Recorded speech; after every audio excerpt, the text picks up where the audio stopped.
Assalamu alaikum wa rahmatullahi ta'ala wa barakatu. ‘Yan uwa barkanku da kasancewa da mu a wannan cibiya mai albarka wacce muke kawo muku magunguna da tsirrai don taimakon al'umma. To yau ma kamar kullum ga wata fa'ida da za mu kawo muku ita ta magani na ƙarfin mazakuta. Ga duk ɗa namijin da ya kasance baya samun ƙarfi wajen zuwa wa iyalinsa. Minti ɗaya, minti biyu sai mutum ya saurin kawowa.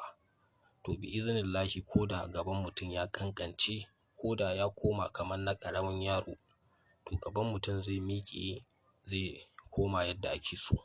Sannan ko da jijiyoyin gaban mutum sun samu matsala ko kuma gaban mutum ya yi rauni, to wannan haɗi dai yana da matuƙar ƙarfi. To ba tare da ɓata lokaci ba, yadda ake haɗa wannan magani, za a samo namijin goro guda 7. Namijin goro za a samo guda 7. Za a shanya shi ya bushe, sai a dake shi, sai a ware garinsa sai a ajiye shi gefe guda.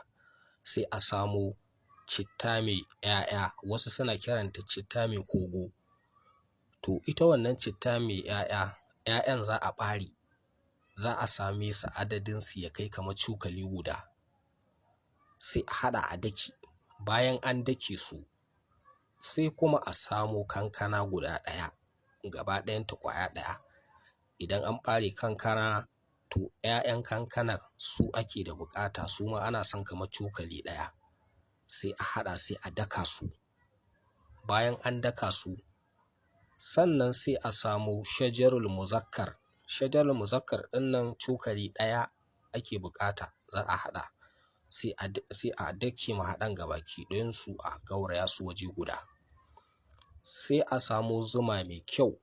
To abin da za a yi, in an samu kamar ruwa mai zafi kofi 1 ko ruwan shayi, sai a sa wannan magani cokali 1 a cikin ruwan shayi. Sai a ɗauko zuma kimanin cokali 1 sai a zuba a cikin maganin kenan. Sai a juya sai a sha.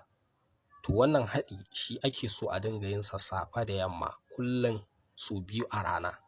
Za a ɗauki kamar kimanin sati guda ana yin wannan haɗi. In ya ƙare ka kuma haɗa har daidai tsawon sati guda. Saboda ana son magani ya kama jikin mutum sosai, domin duk mutumin da yake so ya samu biyan buƙatarsa a magani na ƙarfin mazakuta, kamata yayi ka sha shi yadda ya kamata. Ma'ana ya bi jikinka sosai. Shine ta yadda za ka ga ka ɗebi shekaru ma ba tare da ka nemi wani magani na ƙarfin maza ba. Wani ma za ka ga daga wannan ma shi kenan, ba sai ka kuma neman wani maganin ba. To bi iznillahi wannan magani haka za a haɗa shi a dinga amfani da shi. 'Yan uwa, waɗannan mahaɗai ana samun su bi iznillahi. Idan kuma akwai wani mahaɗi wanda muka faɗa wanda ba ku gane masa ba, za ku iya kiran mu a lambar mu ta waya 081 20 44 72 96. Bi iznillahi wannan magani ingantacce ne, kuma ga waɗanda ba za su iya haɗawa ba sukan iya mana magana. Bi iznillahi a duk inda mutum yake za a iya tura masa da magani. Amma bi iznillahi waɗannan mahaɗai ana samun su kuma ba su da wahala. Bi iznillahi, don wannan magani ne mai ƙarfi. Da wannan muke cewa assalamu alaikum wa rahmatullahi ta'ala wa barakatuh.